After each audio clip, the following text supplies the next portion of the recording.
Kenapa hati kalian terluka? Kenapa hati kalian terluka? Masya Allah, banyaknya kelukaan dalam hati tuan-puan. Ada isteri yang terluka hati sampai memilih jalan, maknanya okeylah tinggalkan suami dengan anak-anak. Ada suami yang terluka hati, pilih jalan tinggalkan isteri dengan anak-anak.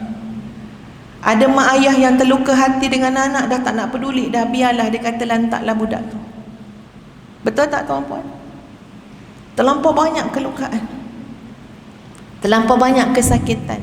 Ustazah selalu berikan kaunseling kepada suami isteri, pasangan suami isteri, dan ustazah dapat melihat wajah-wajah yang sebenarnya dalam hati mereka ada kelukaan yang sangat dalam, luka sangat. Kadang-kadang tercedera kerana perkataan yang tidak dijaga. Kadang-kadang tercedera sebab apa? Sikap pasangan ataupun keluarga. Tapi soalan daripada Syekh Sa'in Al-Atiq, dia bertanya, kenapa hati kalian terluka?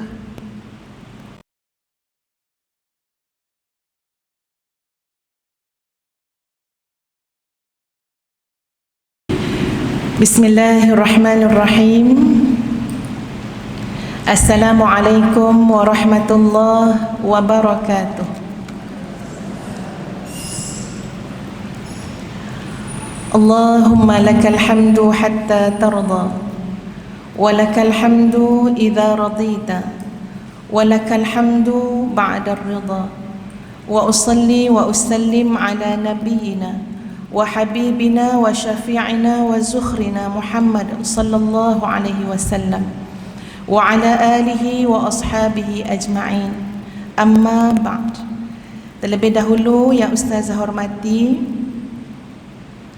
pengerusi majlis, terima kasih kepada yang berbahagia Al-Fadhil Ustaz Faisal, juga merupakan imam besar Masjid Bandar Tun Hussein On. Yang ustazah hormati lagi segani yang berbahagia Tuan Nazir, iaitu yang berbahagia Ustaz Fairuz, Timbalan Nazir Syekh Muhammad Fitri, yang dihormati Ketua Muslimah Masjid Bandar Tun Hussein On, Puan Nur Aisyah binti Man Ali, seluruh ahli jawatan kuasa Masjid Bandar Tun Hussein On, para muslimah, ibu-ibu, kakak-kakak, adik-adik, anak-anak, tuan-tuan, puan-puan yang dikasihi sekalian, Assalamualaikum warahmatullahi wabarakatuh. Manisnya inti si kuih loyang, disusun indah di atas talam, naik seri wajah yang datang, tanda dalam hati ada taman. Lain ni pantun tu. Ya, sebab dengar pengurusi berpantun tadi, ustazah kononnya nak try lah buat pantun ya. Okey, pantun yang paling senang sekali saya ingat ialah nasi dagang nasi kerabu, puan-puan I love you.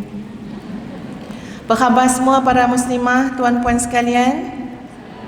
Alhamdulillah, alhamdulillah. Allahumma lakal hamdu hatta tarda, wa lakal hamdu idza radita, wa lakal hamdu ba'da ridha.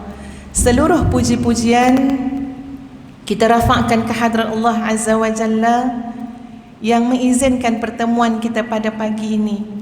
Ya, ustazah rasa macam berceramah dekat majlis Ma'al Hijrah peringkat antarabangsa dah. Dia punya formal tu kan ya, sampai berdebar-debar jadi ustazah. Padahal pada fikiran ustazah tadi, ustazah datang kuliah duha biasa-biasa je. Tapi tengok-tengok dengan SOP yang macam ni, tuan-puan pandang ustazah nampak mata je ya, semua pakai emas lain macam debaran dia, muslimin muslimat sekalian. Apapun alhamdulillah, Allahul musta'an. Allah lah yang membantu segala-galanya. Allah Al-Hadi, Allah Ar-Rashid, Allah Al-Alim.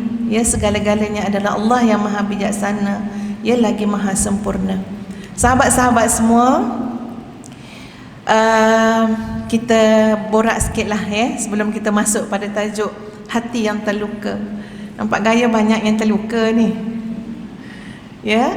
Sebelum tu ustazah maklum dulu, seawal lepas subuh tadi ustazah dah pun bekerja ya, turun naik Ma'at Tafiz Integrasi Madinatul Huffaz Kemudian syuting untuk tahfiz.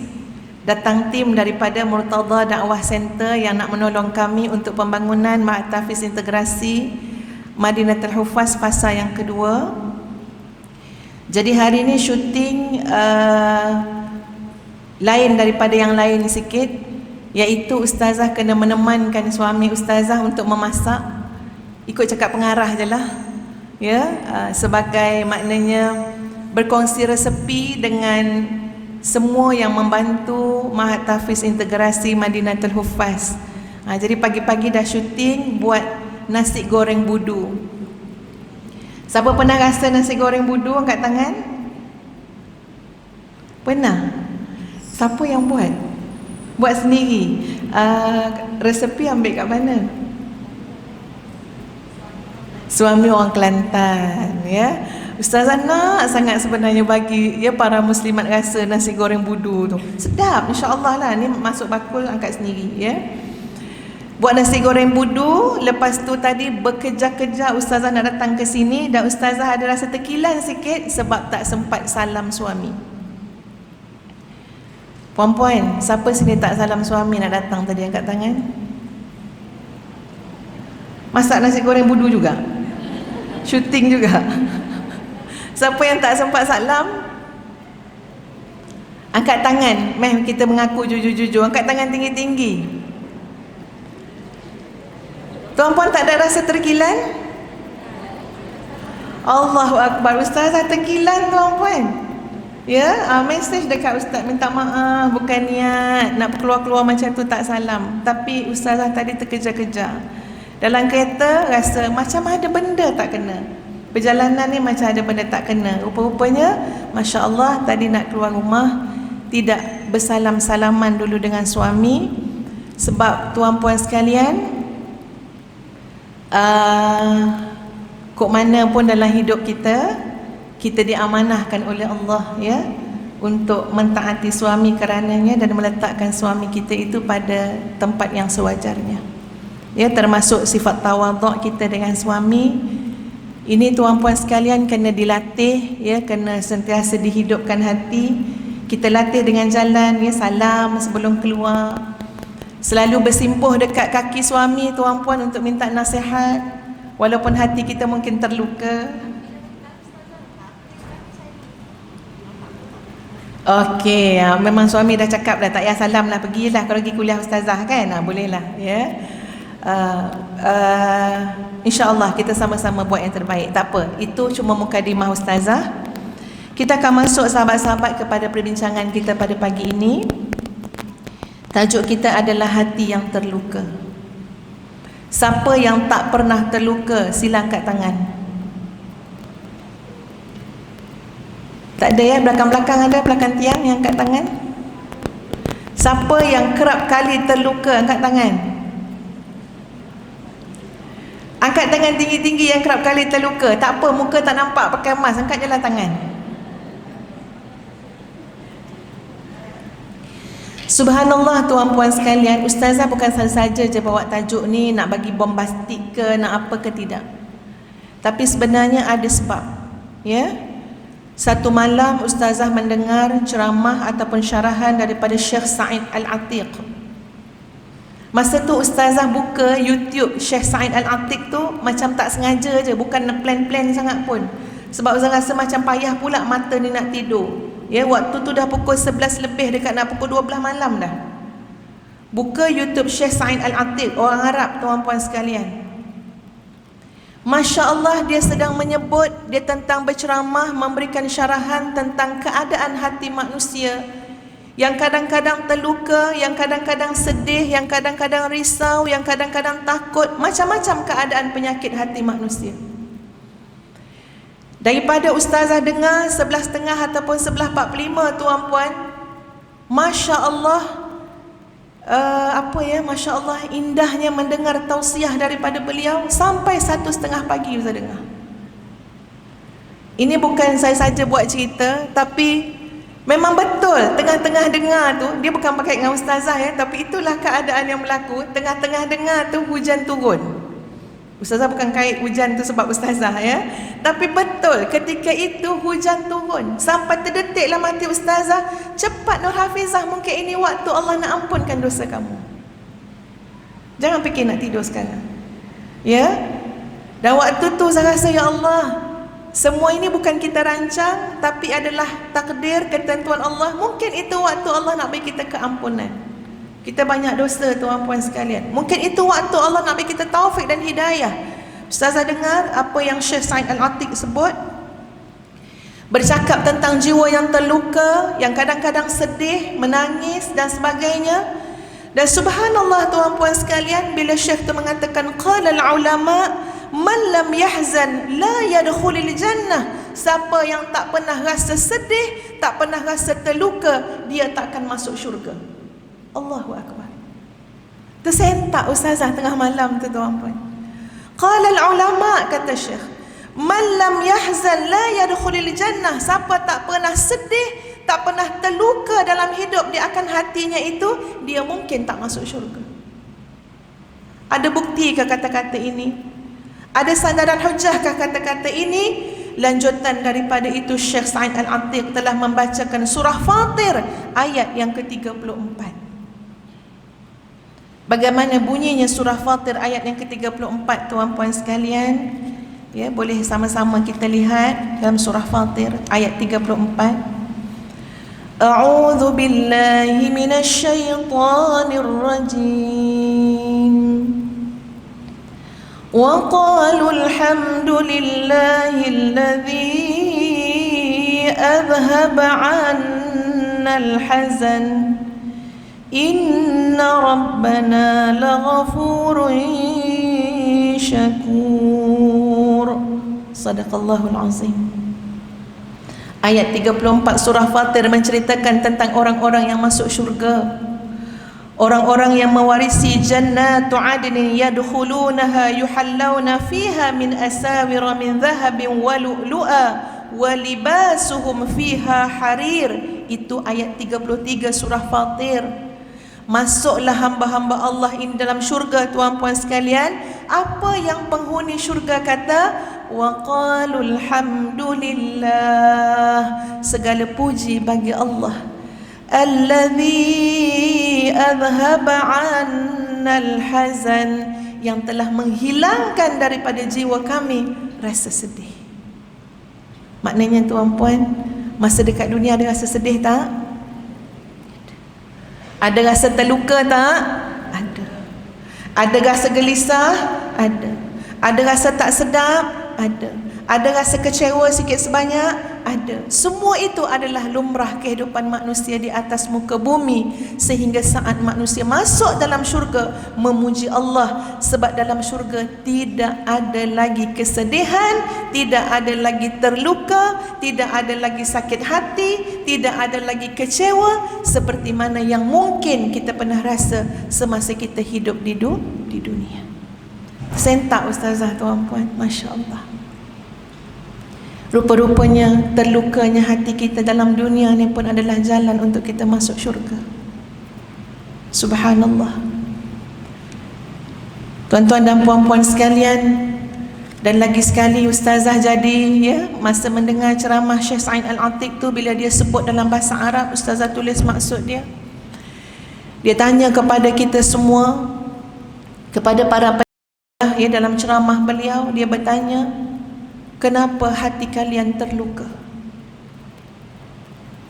Kenapa hati kalian terluka? Masya Allah, banyaknya kelukaan dalam hati tuan-puan. Ada isteri yang terluka hati sampai memilih jalan, maknanya okeylah tinggalkan suami dengan anak-anak. Ada suami yang terluka hati, pilih jalan tinggalkan isteri dengan anak-anak. Ada mak ayah yang terluka hati dengan anak, dah tak nak peduli, dah biarlah, dia kata lantaklah budak tu. Betul tak tuan-puan? Terlampau banyak kelukaan, terlampau banyak kesakitan. Ustazah selalu berikan kaunseling kepada suami isteri, pasangan suami isteri, dan ustazah dapat melihat wajah-wajah yang sebenarnya dalam hati mereka ada kelukaan yang sangat dalam, luka sangat. Kadang-kadang tercedera kerana perkataan yang tidak dijaga. Kadang-kadang tercedera sebab apa? Sikap pasangan ataupun keluarga. Tapi soalan daripada Syekh Sa'id Al-Atiq, dia bertanya, kenapa hati kalian terluka? Siapa nak tolong jawab? Angkat tangan, Ustazah bagi peluang dia jawab. Kalau sama jawapan dengan apa yang ada Ustaz catat ni tuan puan sekalian, yang Ustaz dengar daripada Syekh tadi, insya-Allah Ustazah bagi hadiah. Okey, silakan. Berdebar Ustazah, sebab tak beritahu hadiah dia apa.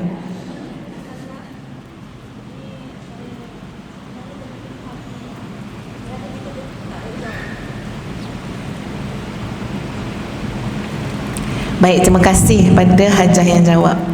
Kenapa hati terluka? Sebab kita tak redha. Alhamdulillah, boleh jadi satu jawapan juga. Cuma belum sama dengan yang Ustazah catat. Okey, satu lagi jawapan. Sila angkat tangan tuan-puan sekalian. Tuan-puan ada rasa nak buka emas kan? Angkat tangan, jawab soalan. Boleh buka. Kalau tak boleh buka, SOP dia macam tu. Ada yang nak jawab soalan lagi? Silakan, kiri kanan Ustazah. Okeylah, Ustazah bagi jawapan dia. Kenapa hati kalian terluka? Sebab kalian tidak pernah peduli saat Allah turun ke langit dunia untuk mengampunkan dosa-dosa kalian. Kalian tidak pernah hairan dan peduli dengan saat Allah turun ke langit dunia untuk memustajabkan doa-doa kalian.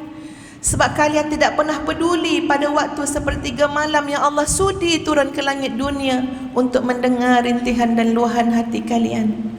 Sebab kalian tidak pernah peduli dengan Allah As-Salam, Allah yang maha sejahtera, Allah yang memberikan kebahagiaan, Allah yang maha menyembuhkan ketika mana Allah menanti. Mana dia orang yang berbuat dosa pada waktu siang, kut-kut dia datang pada waktu malam memohon ampun kepada aku. Kalian tidak pedulikan saat yang terlalu penting dalam hidup kalian. Masya Allah. Ustazah terdelah waktu tu macamnya. Ustazah kata tadi tuan-puan, menangis seorang-seorang yang dengar Syekh Sa'id Al-Atiq menangis. Rasa macam, ya Allah ya Tuhanku, tak guna je aku ni, ya. Ya Allah ya Tuhanku, berapa banyak malam yang aku tak pedulikan, ya Allah. Patut hati aku mudah terluka. Dan terlukanya kita itu adalah kasih sayang Allah, sebab Allah nak bagi tanda. Tanda kepada apa? Hubungan kamu dengan Allah tidak kuat. Hubungan kamu dengan Allah rapuh.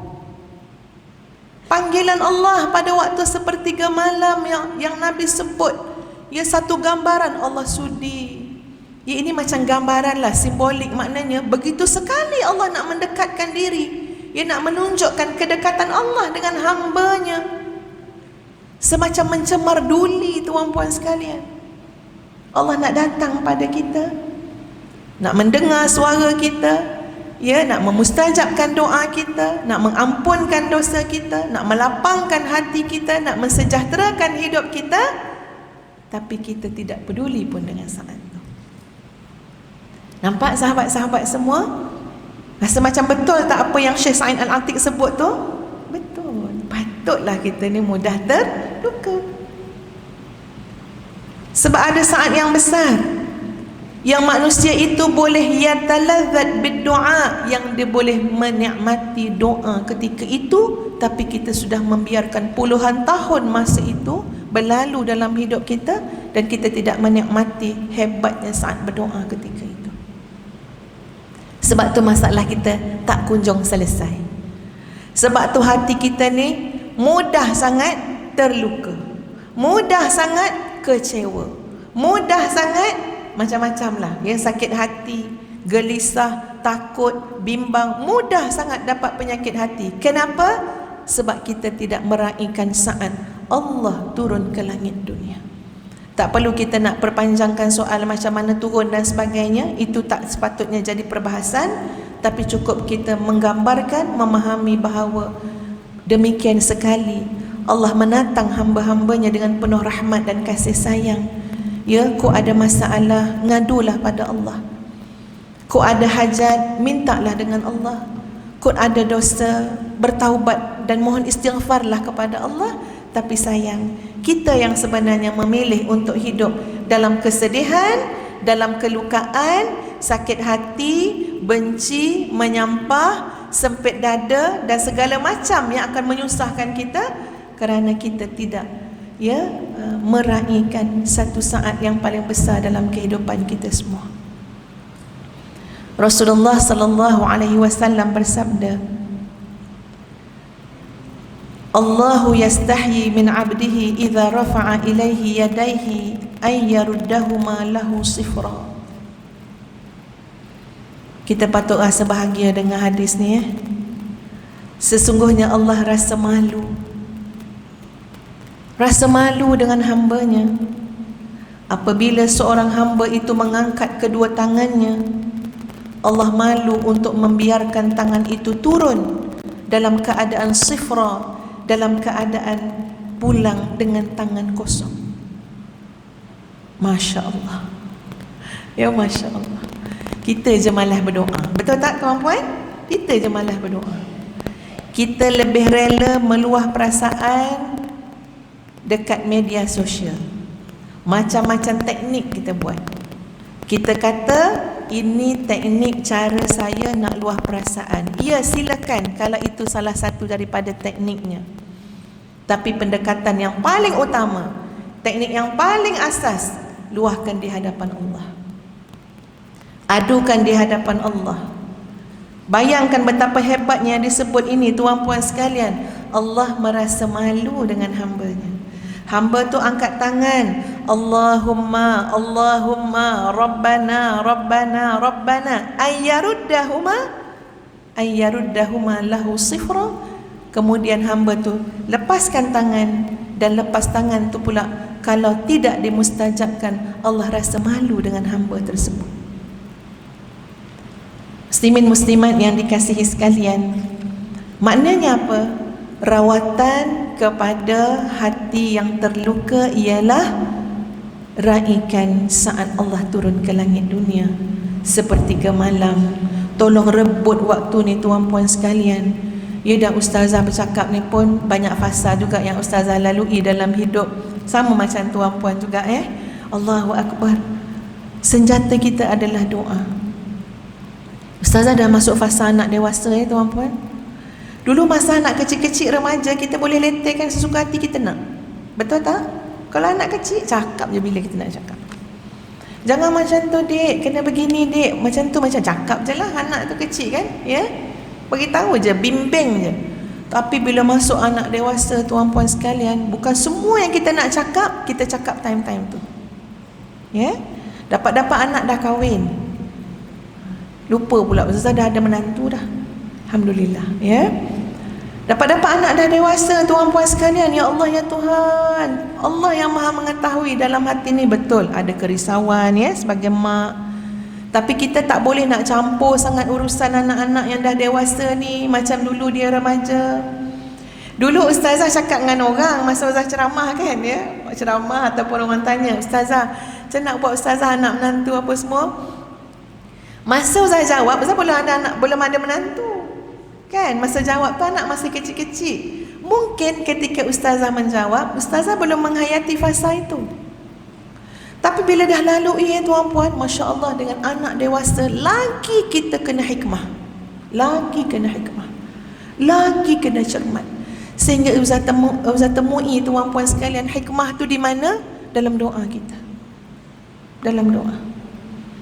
Doa sungguh-sungguh, wahai Allah, kau pasti sangat malu ya Allah kalau aku turun tangan ini dan kau tidak bagi apa yang aku minta.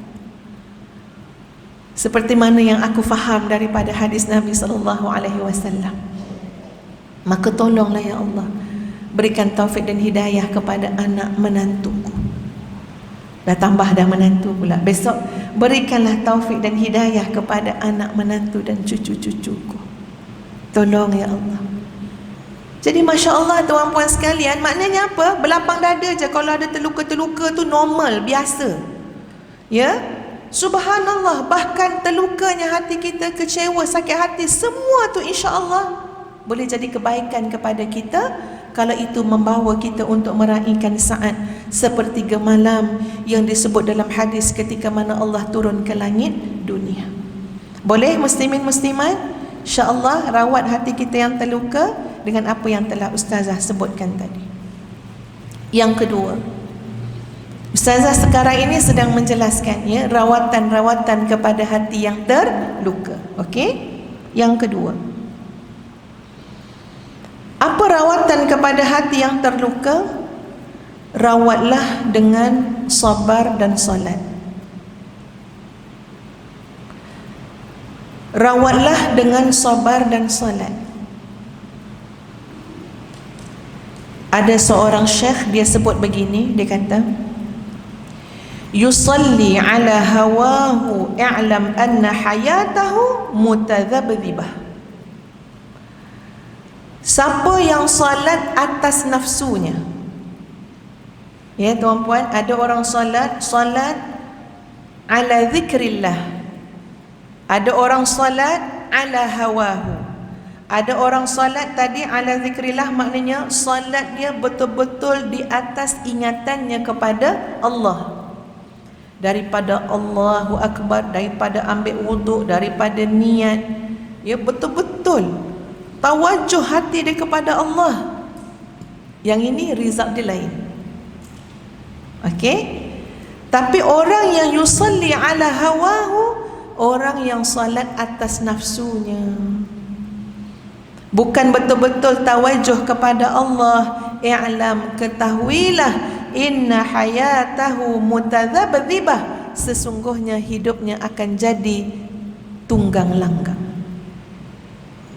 Jadi senang je tuan-puan nak tahu hidup kita ni, solat kita atas apa? Tengok hidup kita sekarang. Tunggang langgang ke? Okey. Tunggang langgang ke? Ataupun nampak elok, teratur, tertib, tenang, sejahtera. Kalau jawapannya adalah tunggang langgang, apa lagi perkataan lain pada tunggang langgang? Orang kanan kiri ni patut tolong banyak ni.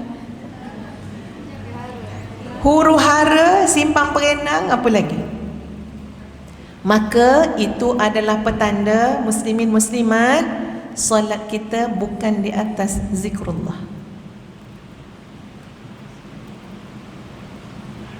Kembali pada tadi perkongsian Syekh Sa'id Al-Atiq, dia kata macam ni, dia kata ada satu hari tu saya datang daripada Riyadh pergi ke Mekah, di Masjidil Haram, buat umrah masa tu. Kata Syekh Sa'id, dia kata saya dapati ada seorang laki-laki yang sedang sujud. Saya dah solat, dia masih sujud. Saya pergi ambil air zam-zam, dia masih sujud. Saya pergi ke sana kemari dalam Masjidil Haram yang luas tu, saya balik semula tempat saya, dia masih sujud. Sehingga dia kata, kalaulah saya nak hitung masa laki-laki tu sujud, kurang lebih 40 minit. Masa tu saya sampai menyangka, tentang dia dah mati. Kan, kotlah mati dalam masjid. Sampai saya rasa dia dah mati ni. Tapi bila saya macam nak buat tindakan, sebab saya rasa dia dah mati, 40 minit sujud, tiba-tiba dia bangun, Allahu Akbar. Dia bangun, bangkit dari sujud dia. Dan kata Syekh Sa'id Al-Atiq, aku terpegun melihat wajahnya bercahaya. Aku terpegun, ni seorang syekh ulama tuan-puan sekalian, melihat orang lain ni. Aku terpegun melihat wajahnya bercahaya. 40 minit dia sujud munajat dengan Allah dalam solat sunat dia. Bila bangkit, la haula wala quwata illa billah, aku dapat merasakan ketenangan dan kesejahteraan yang dia miliki. Orang-orang yang seperti ini tuan-puan sekalian menikmati ibadah solat dia, menikmati rokok dan sujud dia, maka ini adalah orang yang pasti insya-Allah hati dia tak mudah terluka. Elok-elok je. Orang keji umpat dia, tak ada nak terluka-luka. Allahu Akbar. Kita tengoklah tuan-puan, tolong belajar dengan ulama-ulama sama ada ulama dulu, sekarang. Memang manusia nama ulama yang sebenar ni tuan-puan, sangat tahan lasak, sangat tahan lasak. Tak ada nak mudah-mudah kecil hati, kan ya? Apa tak kata? Tengok contoh yang paling hebat, Nabi kita Muhammad sallallahu alaihi wasallam. Tuan-puan, nak kecil hati macam mana? Ya, kalau kita fikir, ya Allah ya Tuhan, masyarakat tempat tanah lahir yang dicintai oleh Nabi SAW, yang kebanyakannya adalah saudara mara Nabi sendiri, tapi tergamak tuan-puan, bersekongkol dengan orang-orang jauh, dengan orang-orang lain bukan kerabat di kalangan kafir Quraisy. Untuk apa? Untuk memusnahkan Nabi SAW. Apa gelaran yang diberikan kepada Nabi? Tomahan diberikan kepada Nabi. Sekejap, ahli sihir. Macam mana kita datang masjid, satu banda tunusin on, pandang kita, bagi tahu kat kita, bagi tahu pada jemaah semua, awas, nanti akan ada seorang ahli sihir datang. Macam mana kalau kita duduk tempat tu? Ya, letak kat tempat lain lah. Ahli sihir duduk luar. Macam mana rasa? Nabi disebut sebagai ahli sihir. Nabi yang cintakan kedamaian, Nabi yang penuh kasih sayang, ya, Nabi yang Masya Allah berkorban untuk umat, tapi dikatakan sebagai apa? Ini punca pemecah belah masyarakat. Kalau Nabi nak kecil hati tuan-puan sekalian, dah lama dah kita baca dalam sirah, Nabi kecil hati, Nabi terluka, Nabi berasa hati, kita akan baca. Subhanallah tuan-puan sekalian, Allah uji para Nabi, para Rasul. Tengok macam mana Nabi Musa alaihi salam, ya, macam mana rasa kalau nak kecil hati, nak terluka hati, dijaga oleh maknanya yang apa ni, yang memusuhi Nabi Musa, yang nak membunuh Nabi Musa. Segala misionerinya adalah siapa? Adalah orang yang dulu mungkin dipanggil ayah, sebab dijaga dalam istana. Kalau nak ikutkan kecil hati lah, ya tuan-puan, ya, mudah sangat nak kecil hati, nak terluka. Tapi tak, para Nabi dan Rasul tidak menunjukkan, ya, keadaan yang demikian. Termasuk para ulama tuan-puan sekalian. Apa yang, ya, tengok tuduhan, tohmahan yang diberikan kepada imam-imam besar mewakili 4 mazhab tu, macam-macam. Kalau kita baca sejarahnya, sampai ada yang dipenjara hasil daripada fitnah, tohmahan dan sebagainya. Nak terluka tak? Tak. Kalau tak, ramai yang terluka dah, tak nak dah berdakwah lagi. Kenapa? Terluka. Pergi ceramah 3 orang je datang, terluka. Kalau ikutkan terluka, ya. Pernah macam-macam, cerita pendakwah-pendakwah, penceramah ni kan, ya. Ada pendakwah yang datang, ya, parking kat tempat parking ustaz-ustaz kan, tapi mungkin tak nampak sangat ke apa ke, ikutlah, tak tahulah macam mana pandangan mata manusia. Datang orang marah, bagi macam ni, tunjuk dari jauh, tak ada, tak bagi parking, ya. Maknanya apa? Tak boleh, tu parking ustaz. Jadi maknanya orang yang jemput tu pun tak kenal siapa ustaz yang dia jemput. Kalau nak terluka, ghostan, balik terus. Sebab apa? Kena halau daripada parking dekat tempat penceramah. Pada hari itu penceramahnya. Ustazah pernah ada pengalaman tuan-puan, pergi satu tempat ceramah. Ni mungkin cerita berbelah-belah tahun dulu. Ustazah masih ingat nama masjidnya, tapi tak mungkin sebut kecuali dipaksa. Tak ada masalah pun dengan masjid tu, okey je. Ini satu pengalaman hidup. Ceramah start pukul 3 petang, tapi apakan daya, ustazah dah sampai pukul 2.30. Jadi bila sampai pukul 2.30, ustazah maklum belum ada persediaan, ya, untuk sambut ke penceramah ke, tak apa, tak ada masalah, ya. Sebab ustazah datang masjid, ustazah nak tahiyatul masjid dulu, ya, bukan cerita orang sambut-sambut. So ustazah tahiyatul masjid dulu. Lepas tu orang pun mula datang-datang kan. So ustazah tak tahu nak buat macam mana, sebab tak tahu AJK apa semua mana. Ustazah pun duduk sama-sama macam orang lain duduk ni. Tengah-tengah duduk tu ustazah mesej tak berjawab, ya, pada penganjur. Makcik-makcik yang duduk tu bercakap-cakap, ustazah ni selalu lambat ni. Sungguh, ya, tak cekik ustazah dengar kat sebelah tu. Ustazah tak kisah, tapi nanti macam mana kalau makcik tu tahu ini ustazahnya? Ustazah ni selalu lambat ni, ustazah ni. Ya ustazah, ya Allah, ya Tuhan, macam mana ustazah nak perkenalkan diri makcik saya, ustazah yang ajar ni? Jadi macam-macam kerenah ustazah tengok tuan-puan. Sampailah ustazah berusaha telefon, mesej, saya dah sampai, saya yang pakai tudung sekian-sekian, kot tak kenal. Lepas tu bila dah maklum Ustazah memang rawat balik hati-hati makcik-makcik tadi. Ustazah faham perasaan dia macam mana kan. Ustazah kata tak ada masalah, tak apa. Ya Ustazah yang silap sampai awal sangat. Itu semua tuan-puan tak boleh mematahkan semangat kita. Dulu Ustazah mula-mula ceramah tuan-puan dekat Takaful Malaysia. Cerita 20 tahun lebih. Ya. Sampai berubah hai muka penganjur tu. Masa tu bayangkanlah tahun 1999.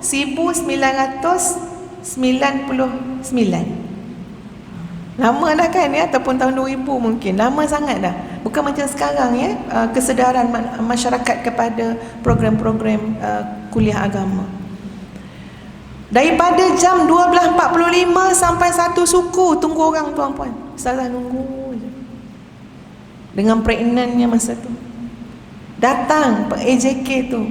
Berubah air muka dia. Saya faham, bergenang air mata. Minta maaf Kak Cik. Dia panggil Kak Cik. Minta maaf Kak Cik. Saya dah cakap dah dengan muslimat ni gini. Kak Cik sampai saya kata, tak apalah, namanya Gaya. Tak apa Gaya. Kita berdua pun okey. Gaya. Lepas tu datanglah 2-3 orang lagi. Itu Ustazah mulakan ceramah tuan-puan tahun 1999. Ya. Lepas tu okeylah, minggu depan tu naik lagi 10 orang, naik lagi 15 orang. Dalam masa yang sama kita tenangkan ahli jawatan kuasa. Bila kita nak jadi pelopor ni, kita memang kena tabah. Tak apa, Ustazah tak kecil hati pun tak apa. Kita nak mulakan. Tuan-puan sekalian, hati jangan mudah terluka. Sama juga kita dengan suami, dengan anak-anak, tolonglah berjiwa besar. Kita belajar ni tuan-puan, yang kita bercakap ni daripada pengalaman hidup kan. Dah pernah dah jadi manja-manja kredit tu kan ya. Sikit-sikit mengajuk, dah lah habis dah zaman tu. Tak nak mengajuk lah, kerja banyak.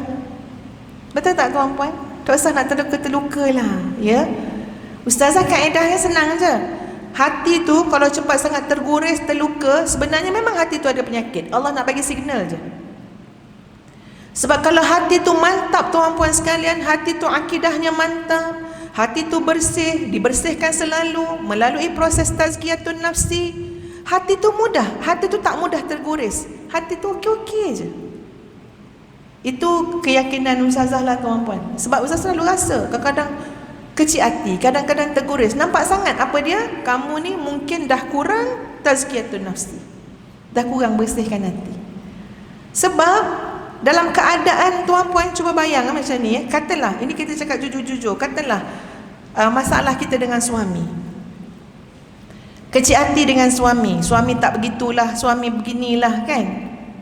Tapi bagi hati yang mantap tuan-puan sekalian, ketika mana hati kita mantap, kita bukan terguris, kita bukan terluka, bahkan kita rasa macam diberikan hikmah oleh Allah untuk melihat.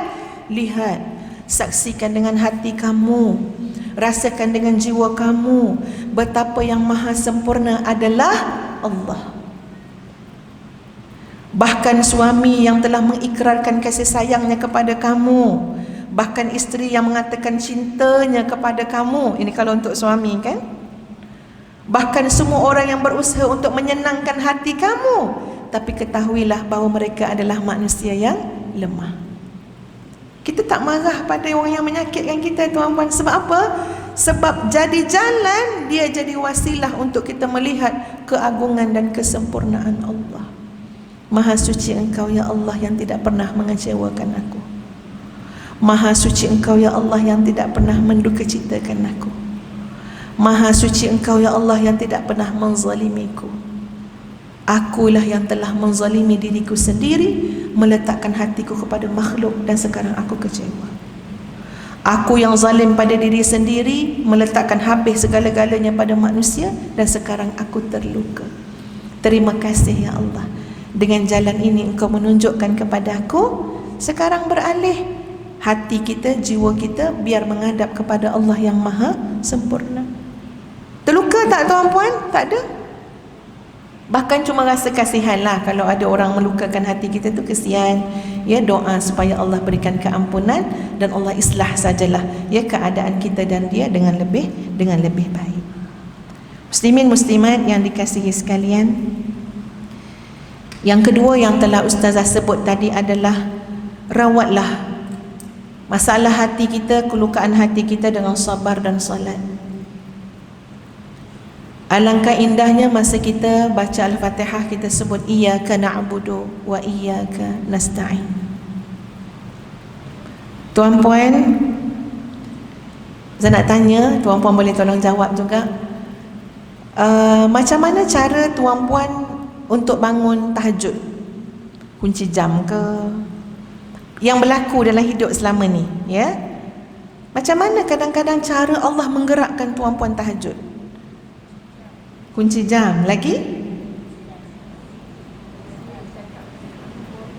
Okey, kita cakap dengan Nati kan, dia nak bangun pukul berapa? Lagi tuan-puan? Tepuk bantal, Masya Allah ya, tepuk bantal. Ada cakap apa-apa tak kat bantal tu? Okey ya, tepuk bantal, lepas tu cakap nak bangun pukul berapa. Okey, lagi? Macam-macam masa belajar dengan Muslimat Bandar tu mesin on ni. Lagi yang kat belakang sana? Niat dalam hati. Lagi? Udah tanya soalan ni sepanjang dalam hidup tuan-puan, antaranya bagaimana cara Allah menggerakkan tuan-puan. Perasan tak macam mana caranya? Apa lagi cara dia? Allah berikan hati kita terluka, kita tak sedap tidur. Nampak tak? Tak sedap tidur, yang tak bolehlah nak bangun. Satu. Yang kedua, ni Ustazah kongsi ya tuan-puan, betapa hebatnya Allah Azza wa Jalla sayangnya kat kita tuan-puan sekalian. Dan Ustazah bukan sengaja nak cerita tapi Ustazah fikir benda yang baik contohi, benda tak baik pada kami jadi sempadan. Ya, sebab kami ni manusia biasa je. Tapi satu cara tuan-puan yang Ustazah memang terasa, ya Allah, baiknya Engkau ya Allah. Macam-macam cara Engkau bantu aku untuk bangun. Antaranya lah ya tuan-puan, seorang suami bila bangun malam duduk betul-betul dekat dengan telinga isteri dia sampai terjaga. Ya, bentang sejadah tu dekat. Nanti dah bangun isteri baru lagi tempat lain. Ya, dekat. Ustazah banyak kali ada terjaga tuan-puan sebab dengar. Dan bila kita dengar suami kita baca iyyaka na'budu wa iyyaka nasta'in, dan suara dia sebab-sebab, ustazahnya tidur. Dalam hati tu ada sebut amin ya Allah, Allahumma ighfir lana, Allahumma ighfir lana, tapi tak bangun lagi. Ini cerita betul ya tuan-puan. Allahumma ighfir lana je ustaz terdaya nak baca, tapi tak bangun sebab terdengar. Allah gerakkan kita dengan wasilah itu. Suami kita baca iyyaka na'budu wa iyyaka nasta'in, tak boleh bangun lagi. Tukar lagi. Ini kebiasaan yang berlaku ya tuan-puan. Tukar lagi. Apa dia? Baca surah Ar-Rahman pula. Fabi'ayyi ala'i rabbikuma tukazziban. Masuk kat telinga kita ni. Ya, dalam hati ni tak terdaya nak bangun ni tuan, penat dalam hati. Ya Allah ya Tuhan, banyaknya nikmat Allah bagi kat aku. Sampai akhirnya bertukar surah Qaf. Waja'at sakratul maut bil haqq. Yang itu bangunlah. Cepat bangun ni, ambil wuduk Sungguh tu. Ustaz melihat tu adalah kasih sayang Allah. Macam-macam cara Allah nak beri kita raih apa dia, dengan jalan salat, dengan jalan sabar. Salat banyak-banyak. Salat sunat, yang fardu lebih-lebih lagi lah tuan-puan. Sempurnakan baik-baik, ya, sempurnakan dengan sebaik yang kita boleh buat. Salat sunat, jadi ahli ibadah. Cuba jadi ahli ibadah, Masya Allah. Saya cakap kat diri sendiri tuan-puan, apa yang kita nak dah kat dunia ni? Apa yang kita nak? Subhanallah, Allah telah gambarkan, telah tunjukkan ya tuan-puan sekalian. Apa dia? Cuba kita lihat sirah para Nabi dan Rasul. Lihat sirah para ulama. Cuba kita tengok macam mana kebahagiaan yang mereka miliki. Ada di kalangan mereka tuan-puan yang ada hanya baju selai je. Perut sentiasa lapang. Rumah mereka, bumbung mereka daripada pelepah-pelepah tamar je. Dia punya simen tuan-puan hanyalah tanah-tanah saja. Tapi mereka dirakam dalam sejarah sebagai suada, orang yang berbahagia. Mereka bukan ada harta, mereka bukan ada kemewahan, tapi mereka ada kebahagiaan. Hati mereka tidak terluka pun, hati mereka sejahtera. Maknanya apa? Bukan pada harta benda untuk menjadikan kita bahagia. Ya. Jadi maknanya sekarang ni apa dia? InsyaAllah potensi untuk kita semua menjadi manusia yang sejahtera, manusia yang berbahagia, qalbun salim, sangat tinggi potensi itu. Tapi jalannya bagaimana? Wasta'inu bis-sabri was-salah. Minta tolonglah dengan Allah dengan jalan sabar dan salat. Nak bangun malam kena sabar, nak jadi ahli ibadah kena sabar. Ya, nak tahan nafsu kena sabar. Wasta'inu bis-sabri was-salah. Minta tolonglah kamu dengan Allah dengan kekuatan sabar dan juga salat. InsyaAllah tuan-puan sekalian, hati kita tidak mudah terluka. Apatah lagi sebagai seorang ibu. Ibu-ibu angkat tangan, ibu-ibu. Nenek-nenek. Okey. Tolong berjiwa besar. Tolong berjiwa besar, ya. Hidup bahagia, gembira, ceria walau apapun keadaan yang berlaku. Kita berjiwa besar. Jangan mudah kecil hati dengan anak-anak. Sebab bahaya tuan-puan. Kecil hati kita tu boleh jadi masa depan anak-anak kita. Jangan mudah kecil hati. Dulu ustazah mudah kecil hati juga tuan-puan. Ya, mungkin zaman-zaman peralihan umur 40 nak jadi ke 45 ni, ya, zaman-zaman peralihan tu mudah juga kecil hati dengan anak. Tapi tak. Lepas tu insya-Allah kita cuba minta dengan Allah berjiwa besar. Jangan kecil hati mudah-mudah. Dengan anak-anak tuan-puan, insya-Allah kita dah siapkan kemaafan. Dah siap dah. Ustazah pernah, ya, ni cerita kecil hati lah. Pernah tuan-puan terlampau rindu dengan anak yang duduk asrama tu, rindu sangat, sayang sangat kat anak ni, cinta sangat dengan anak ni, rindunya dia nak balik. Ustazah suka sangat, dia dah siapkan dah makanan untuk dia. Lepas tu satu rumah pun suka, tuan-puan, rindu dengan anak tu. Lepas tu ustazah pun masa tu duduk dekat tingkat 2 bilik ustazah, duduk kat situ. Tiba-tiba dengan bunyi kat bawah tu riuh rendah. Anak yang ustazah maksudkan dah balik. Jadi adik-adik dia, pembantu rumah ustazah, semua dah bunyi-bunyi dah, kesukaan, keseronokan. Ustazah terdengar kat tingkat atas. Dalam hati kata, Masya Allah, anak aku dah balik, Alhamdulillah. Dah sampai dah. Ustazah tunggu dia balik tu, dapat tahu memang itu cuti kan. Maknanya terasa sangat, seminggu tu dah rasa dah bestnya nanti anak-anak nak balik berkumpul kat rumah. Dengar bunyi orang ketawa-ketawa kat bawah, tapi tak sampai-sampai anak tu ke atas. Ya, ni mak mudah kecil hati. Dengar bunyi, lama-lama makin sayup bunyi tu, dah tak dengar dah. Yang kita ni tunggu kat bilik kan, ya, tunggu je. Tak datang. Lama tunggu, 10 minit, 11 minit, setengah jam, tak datang, dah senyap dah. Ketika tu ustazah terfikir benda lain. Dia terfikir macam mana ustazah dengan mak masa dulu-dulu, ya. Bahkan ketika itu juga, masa sekarang pun kita dengan mak macam mana. Daripada kecil tuan-puan sekalian, bila kita balik rumah, daripada kecil, daripada sekolah tadika, sekolah rendah, sekolah menengah, masuk universiti, bahkan dah kahwin tuan-puan sekalian, bila balik rumah kita cari siapa? Kita cari mak. Daripada kecil, daripada sekolah tadika, sekolah rendah, Assalamualaikum mak. Mak kat mana? Cari mak. Mak jawab, mak lah balik air. Cari. Mak ada dah balik mak. Ya, mak dah sediakan makan dah, pergi makan dulu dek. Daripada kecil tuan-puan. Jadi saya terfikir, apakah aku tak tunjuk contoh tu pada anak-anak?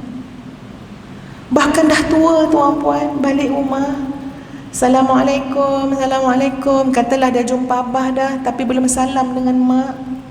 Mak kat mana bah? Mak dalam bilik air. Pergi pintu bilik air. Mak, kata pintu. Buat ceria-ceria. Mak, buat semangat, seronok, excited nak jumpa mak.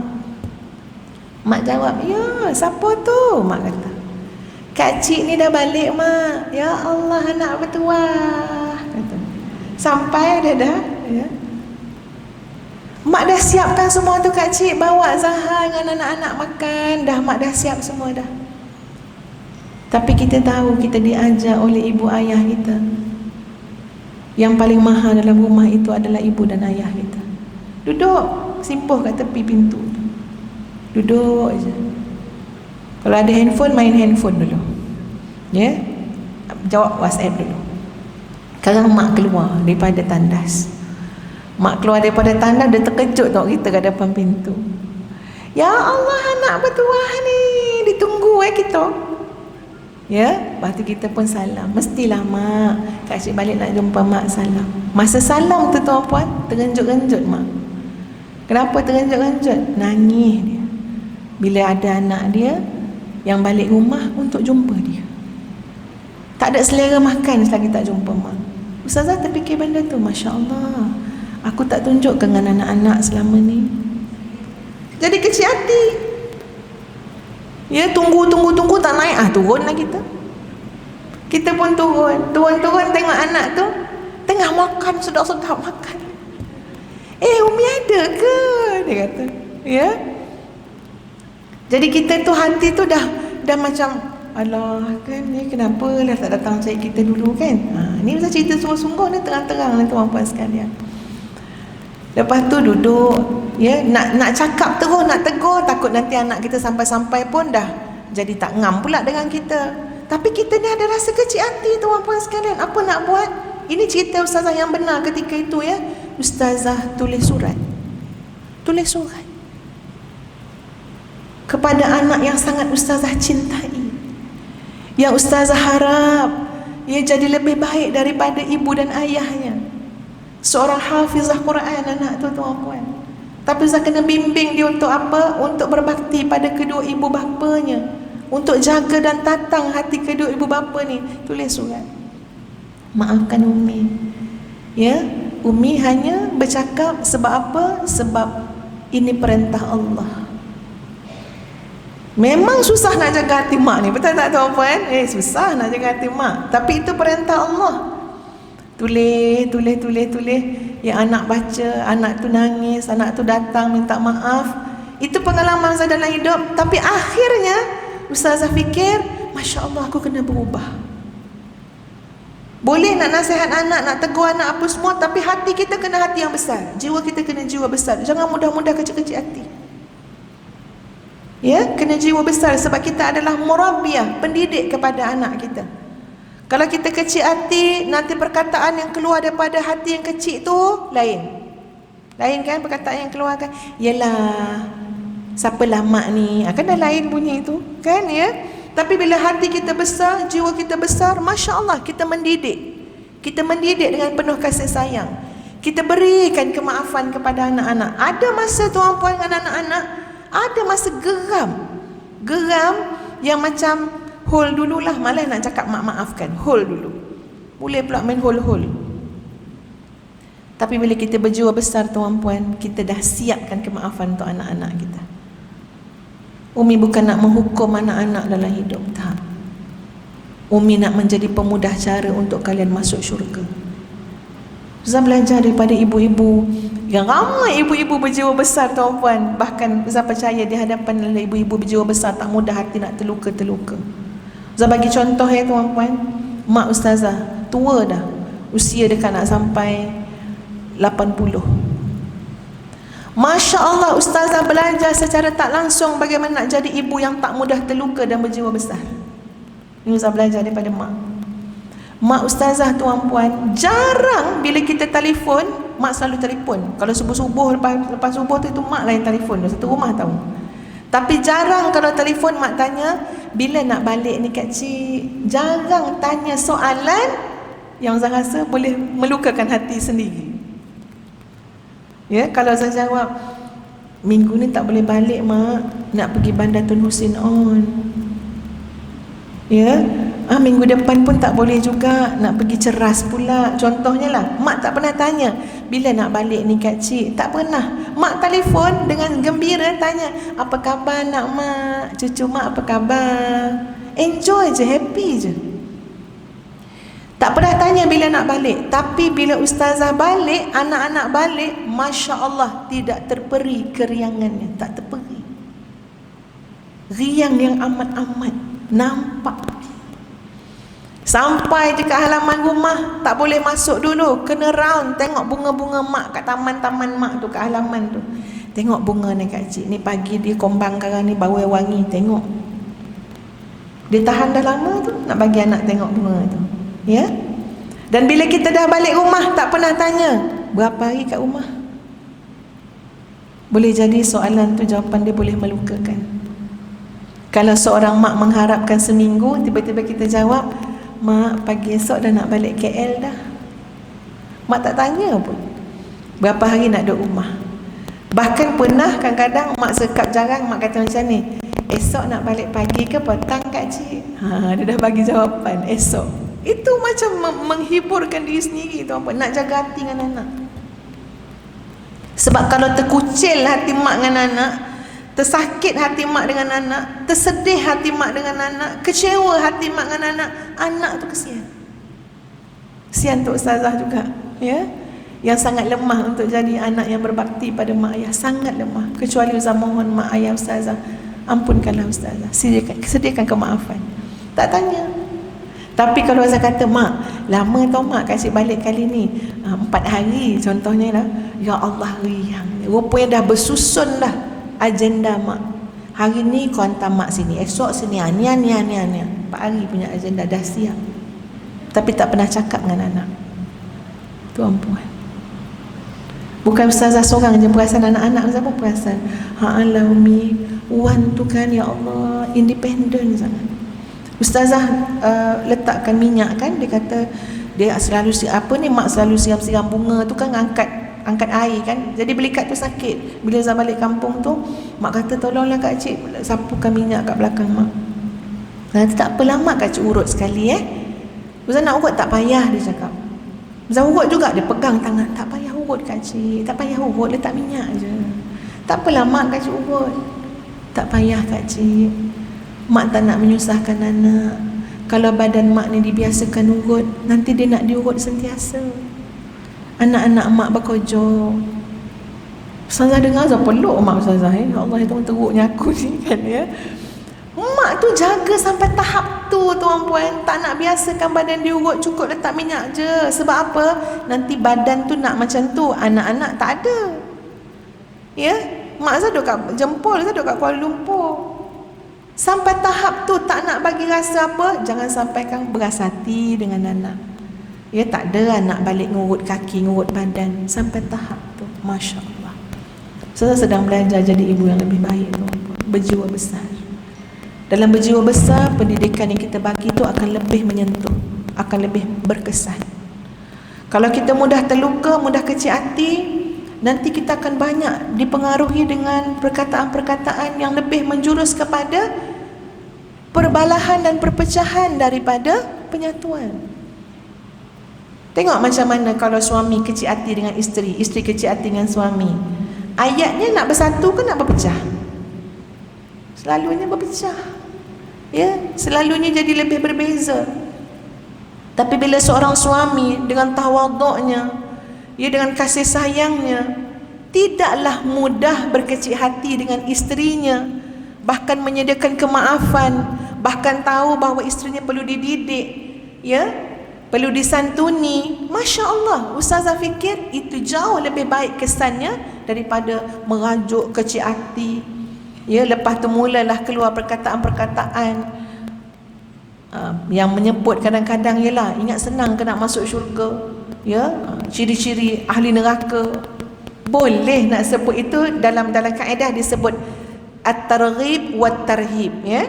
At-targhib ni maknanya kita berikan galakan-galakan berupa syurga, semualah yang sedap didengar lah, ya, nikmat-nikmat. Kalau at-tarhib tu yang menakutkan, yang menggerunkan. Tapi wallahu a'lam, bagi ustazah dalam mendidik anak, dalam mendidik isteri, dalam mendidik kekeluargaan, boleh sekali-sekala at-tarhib tu, tapi jangan jadi sentiasa di bibir. Ya, kalau seorang suami selalu cakap, ingat ya, itu apa ni, ingat orang perempuan ramai dalam neraka ya. Tuan-puan boleh lalui tak proses pendidikan yang sentiasa sebut neraka. Sesekali memang perlu, tapi selalu saya rasa si isteri boleh memberontak dari segi psikologi dia. Sesekali boleh, kena, mesti, tapi bukan itu jadi satu-satunya jalan kita. Dengan anak-anak sama juga. Baru anak kita buat salah, kita dah sebut. Jadi anak derhaka ke? Tolong ya tuan-puan, jangan sebut dulu yang itu itu ustazah rasa yang itu boleh jadi peringatan pada waktu yang semuanya tenteram. Contoh bagi usrah, lepas solat maghrib, okey, abah nak bagi usrah ni, nak bagi tazkirah sikit. Tajuk dia apa? Tajuk dia jalan membebaskan daripada neraka. Itu macam sesuai. Tapi masa anak kita ya mungkin tengah konfrontasi ke apa, masa tu kita sebut nak jadi anak derhaka ke? Nak masuk neraka ke? Saya rasa kena diperhalusi balik pendekatan tu. Sebab apa tuan-puan sekalian? Yalah, kita rasa macam yang keluar perkataan tu pun sebab kadang-kadang sebab kita kecil hati, sebab kita terluka ya. Tapi kalau mak ayah bimbing anak-anak, bimbing, jangan cakap dulu perkataan derhaka apa semua tu, nanti ada masa yang sesuai. Ustazah pernah tuan-puan dalam satu training pelatihan, saya ingat lagi, dekat satu hotel ke apartmen ni dekat Genting Highland. Tak naik sampai atas, kat bawah tu je, dekat dengan Hotel Sri Malaysia tu, buat satu program. Tengah Ustazah bercakap pasal hubungan keberkatan hidup dengan mak ayah. Tiba-tiba satu orang peserta umur 40 lebih, perempuan, histeria menjerit-jerit, lepas tu kejang. Ingatkan kok genting tu ada berantu, ya? Ingatkan kok benda-benda makhluk halus ke apa, Ustaz dah suspend juga. Lepas tu Ustaz datang apa semua, bacakan ruqyah apa semua kan, dia dah macam okey sikit ya, bagi minum air semua. Lepas tu bercakap, kenapa ya? Kok tak nampak benda-benda ke? Dia menangis lagi, dia beritahu, sebenarnya saya dengan mak saya dibesarkan dengan perkataan-perkataan celaan oleh mak saya. Dan dia dah menyimpan dalam hati tu lama sangat. Tiba-tiba ustazah pergi cakap tentang kaitan hidup kita ni dengan mak ayah. Dia tak boleh terima dah apa yang ustazah cakap tu. Dia dah menanggung terlalu banyak kat dalam ni, berasati dengan mak dia, tak pernah terluah. Dia histeria sampai kejang. Masya Allah, Ustaz peluk dia, urut dia. Masya Allah. Tak apa, kita cakap slow-slow apa masalah dia. Dia beritahu mak saya ya sentiasa burukkan saya. Tak ada benda yang baik yang saya buat. Panggilan mak pada saya, cara pandang mak pada saya, semuanya seolah-olah macam saya ni bukan anak mak. Dia cerita. Ya, tuan-tuan dan puan-puan sekalian, perlunya kita menjadi ibu, menjadi isteri, menjadi suami, menjadi seorang murabbi yang berjiwa besar. Tak nak terluka. Ada satu poin yang penting untuk kita sama-sama tengok. Nabi SAW pernah dalam Al-Quran disebut dalam kalamullah Nabi berasati, Nabi sedih. Kalau nak kata terluka pun bolehlah agaknya ya. Nabi pernah berasa hati sangat, sedih sangat, pedih sangat, disebut dalam Quran ya. Contoh dalam surah Asy-Syu'ara ada sekali disebut, dalam satu lagi dalam surah Al-Kahfi. Ustazah cuba ambil dalam surah Al-Kahfi dulu ya tuan-puan sekalian. Dalam surah Al-Kahfi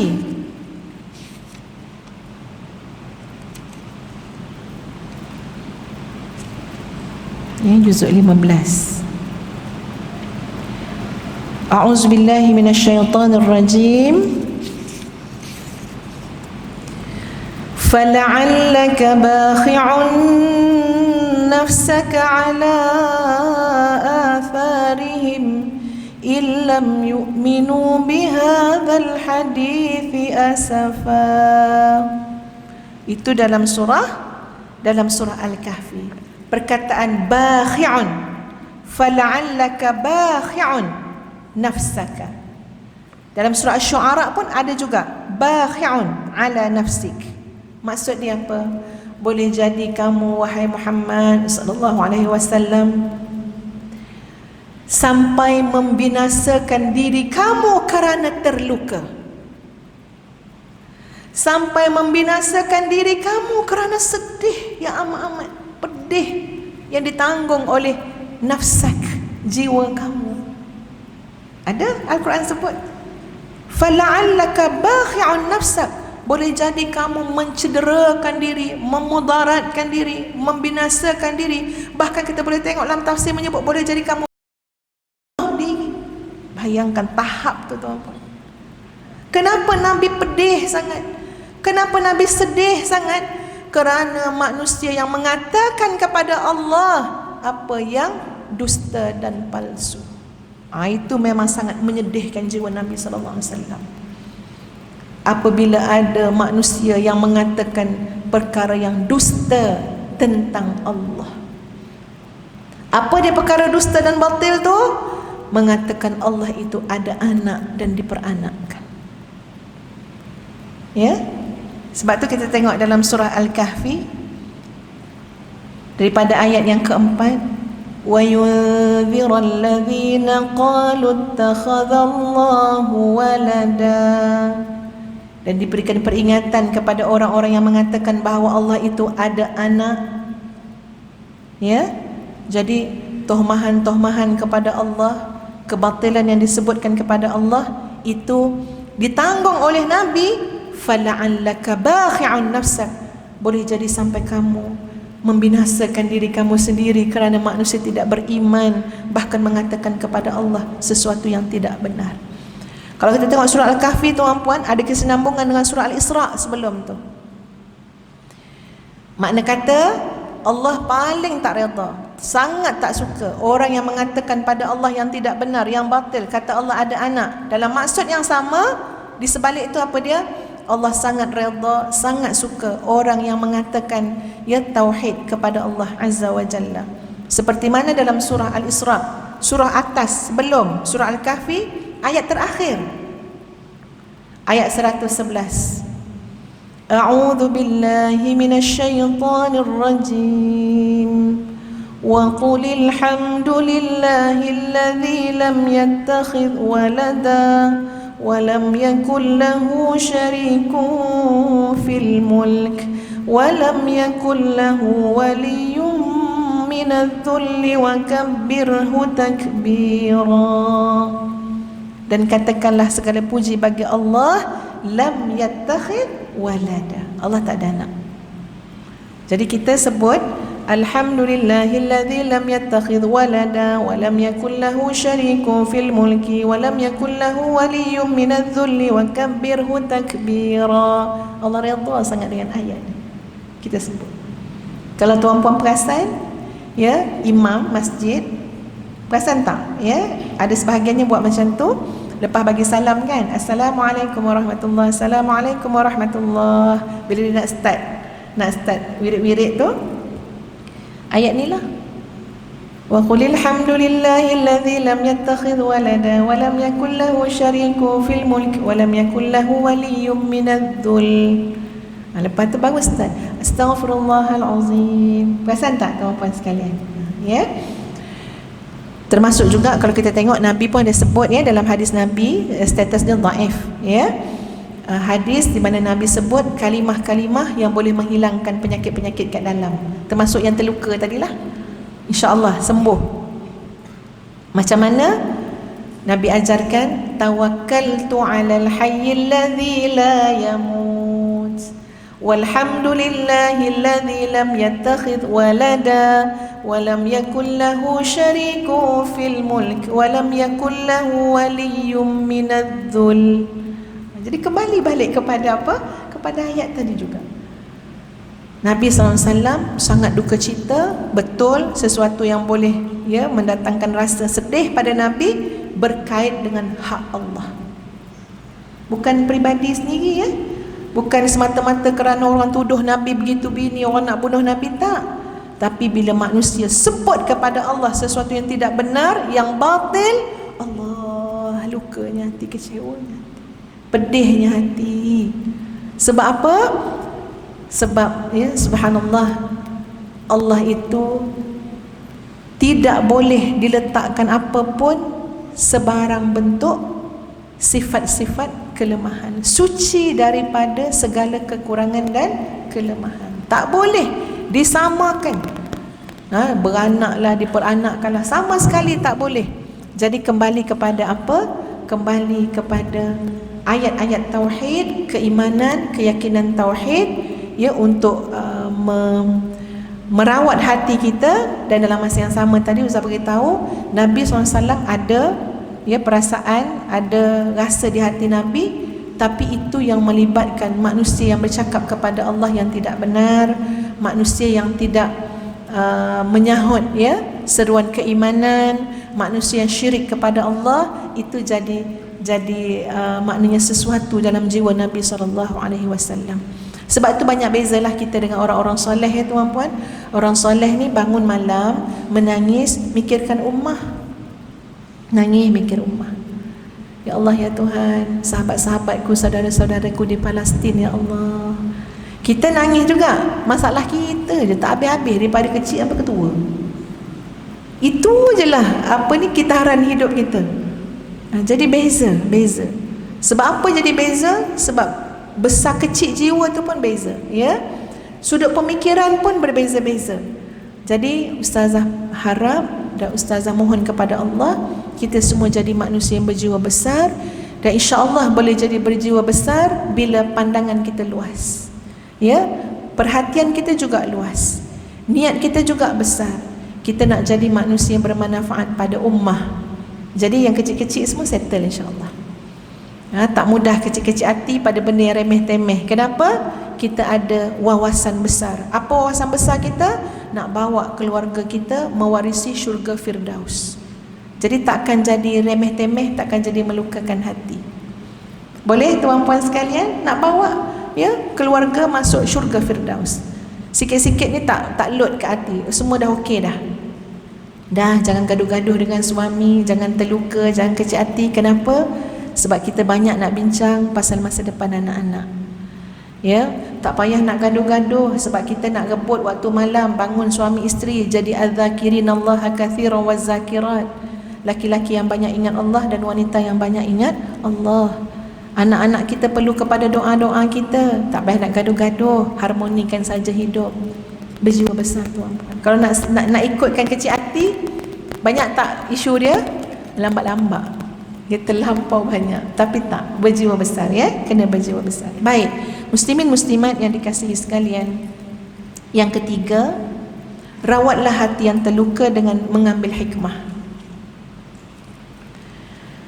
Rawatlah hati yang terluka dengan mengambil hikmah. Dan ustazah nak membawa kepada surah Al-Anbiya ayat 87.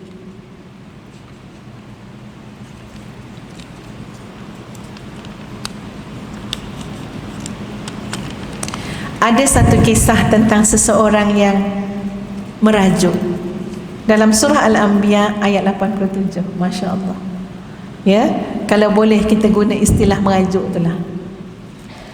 Kisah tu berlaku kepada seorang hamba Allah yang saleh, iaitu seorang nabi.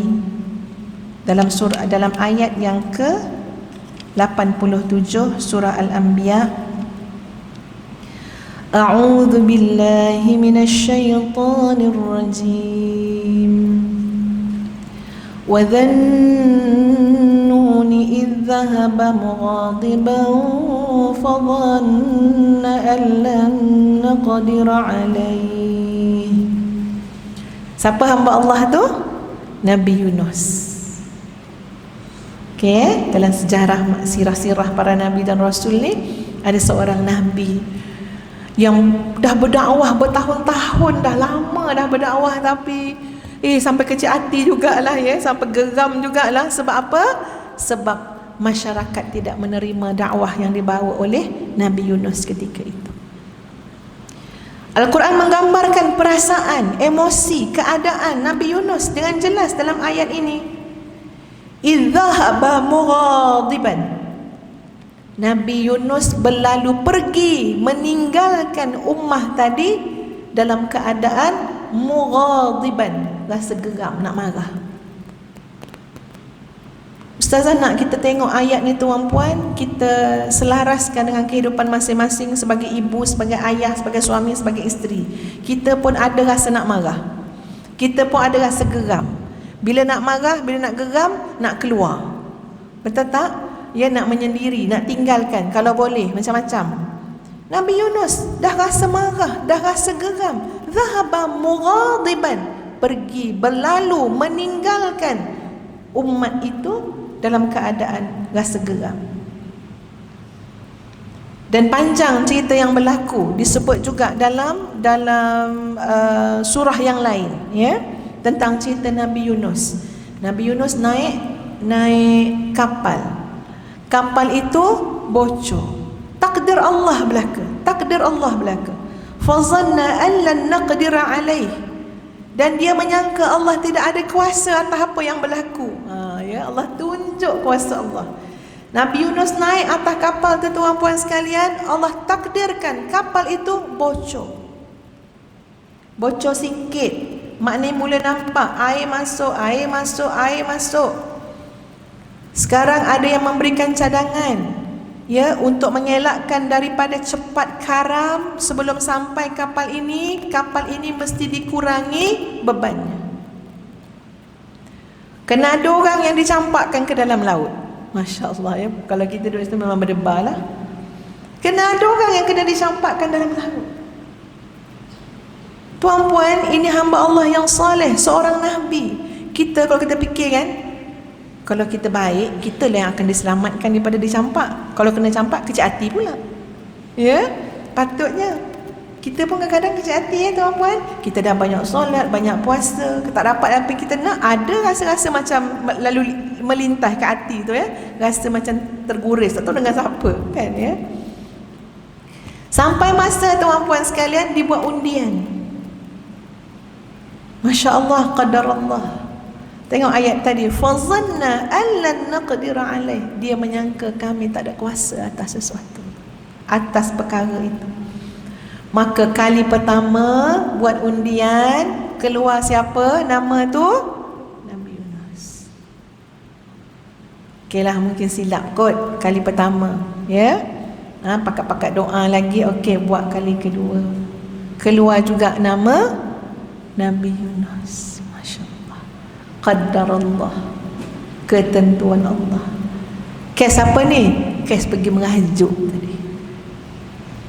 Sehingga akhirnya memang terbukti memang nama Nabi Yunus jatuh pada undian, lalu terpaksa dicampakkan ke dalam lautan dalam. Allahu Akbar. Selalunya yang mengajuk-mengajuk ni makin bertimpa-timpa, bukan makin senang tuan-puan, ya. Jadi sebab tu kena berjiwa besar. Kita ambil iktibar daripada cerita ni. Terlalu hebat cerita Nabi Yunus ni, ya. Kemudian Allah takdirkan Nabi Yunus tidak mati lemas, ya.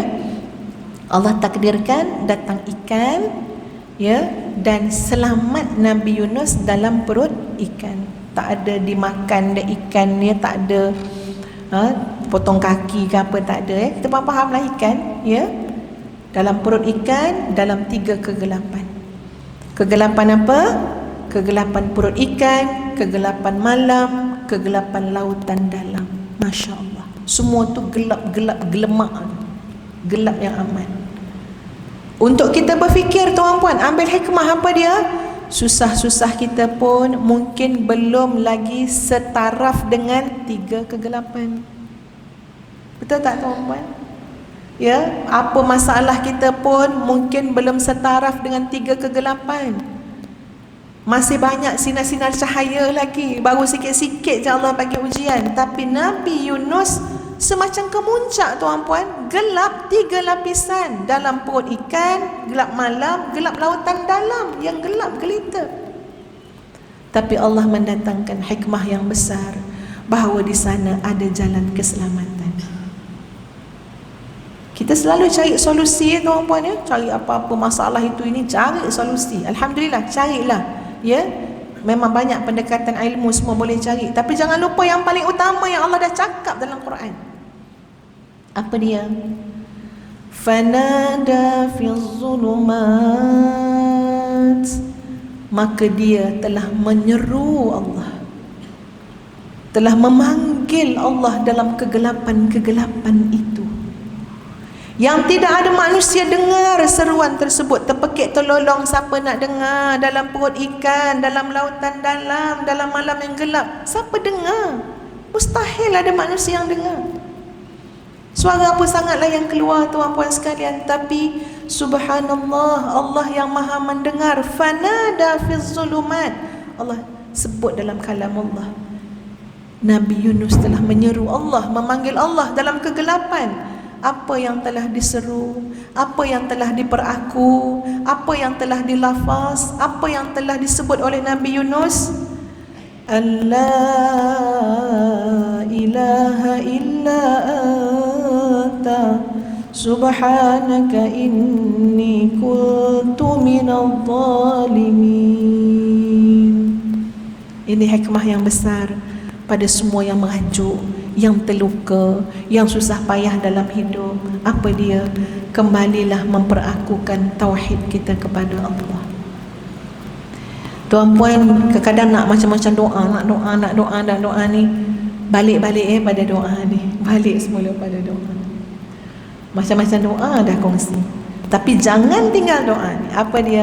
La ilaha illa anta subhanak inni kuntu minaz zalimin. Inilah doa dia. Inilah rawatan kepada hati yang terluka. Okey? Tak susah pun. Ya, kita sebut tauhid kita kepada Allah. Tidak ada Tuhan kecuali Engkau ya Allah. Dan tengok ya, macam mana sirah ucapan tu. Bukan la ilaha illa hu. Kalau la ilaha illa hu, huwa tu itu dhamir lil ghaib. Maknanya kata ganti nama bagi pihak ketiga. Ya. Tapi bila sebut la ilaha illa anta, tidak ada Tuhan kecuali Engkau ya Allah, itu macam kita memperakukan di hadapan Allah langsung. Ya, itu kata ganti nama lil mukhatib. Maknanya yang kita lawan bercakap, kita bawa bercakap, kita bawa bermunajat kita dengan Allah. La ilaha illa anta subhanak. Tengok, memang cakap langsung dengan Allah, maha suci Engkau. Ini adapun aku, kuntu zalimin, adalah orang yang telah menzalimi diriku sendiri.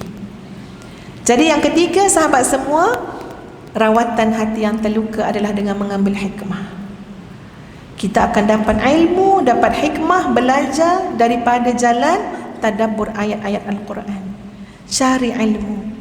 Ya, kita perhalusi, fahami hadis Nabi SAW, sunnah Nabi SAW. Semua itu adalah rawatan kepada penyakit-penyakit di dalam hati kita masing-masing.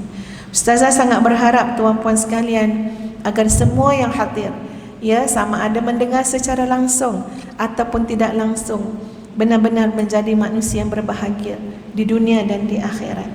Ya, untuk kita merealisasikan amanah kita sebagai hamba Allah, sebagai ibu, sebagai guru, sebagai isteri, sebagai suami, kita kena ada jiwa yang bahagia, jiwa yang besar, yang tahan lasak tuan-puan sekalian, tahan uji, ya, tahan uji. Jangan mudah apa? Yalah, mudah tadilah, ya, mudah merajuk, mudah kecil hati. Jangan, kena jiwa besar. Sebab kita ada tugas dan tanggungjawab yang besar. Kalau kita lihat pada ayat tadi, ya, nanti boleh balik rumah, boleh tadabbur, ya, ayat Al-Anbiya 87.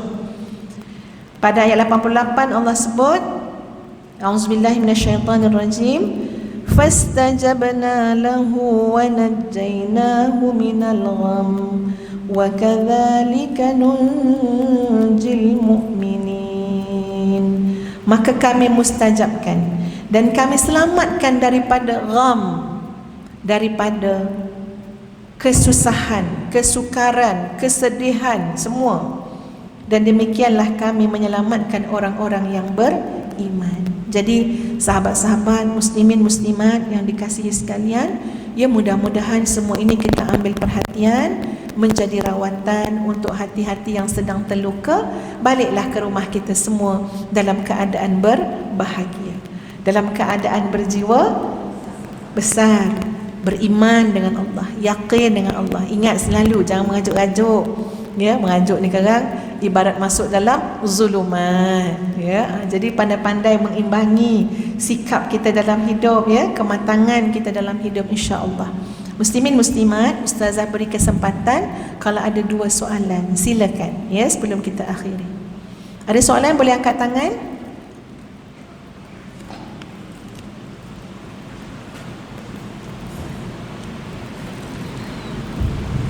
Ada soalan tuan-puan?